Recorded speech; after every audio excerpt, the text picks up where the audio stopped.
বল্টু পল্টু আবুল মফিজ 4 বন্ধু 5 স্টার হোটেলে ডিনার করেছে। ডিনার শেষে 4 জন বিল দেওয়া নিয়ে তর্ক করছে। এ বলে আমি বিল দেব, ও বলে আমি বিল দেব। হোটেলের ম্যানেজার এই কাণ্ড দেখে মনে মনে হাসছে আর বলছে, পৃথিবীতে এখনো এরকম বন্ধুত্ব দেখা যায়, বিশ্বাস হয় না। আমারও যদি এরকম বন্ধু থাকতো। এক পর্যায়ে 4 জন মিলে সিদ্ধান্ত নিল যে একটি দৌড় প্রতিযোগিতা হবে। প্রতিযোগিতায় যে জয়ী হবে সে বিল পরিশোধ করবে। হোটেলের ম্যানেজার হুইসেল বাজালো। 4 জন একসাথে দৌড় দিল। ম্যানেজার তাদেরকে উৎসাহ দিতে লাগলো। সেই যে তারা দৌড় দিল আর ফিরে আসেনি। গল্পটা আজ থেকে 50 বছর আগের। ওই হোটেল ম্যানেজার এখনো বাঙ্গা হোটেলের সামনে দাঁড়িয়ে আছেন। উনি ভাবছেন ওরা আসবে বিল দিতে।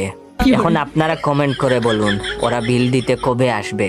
যদি আপনারা বলতে পারেন না, তাহলে আপনার বন্ধুদের শেয়ার করে জিজ্ঞাসা করতে পারেন ওরা কবে বিল দিতে আসবে।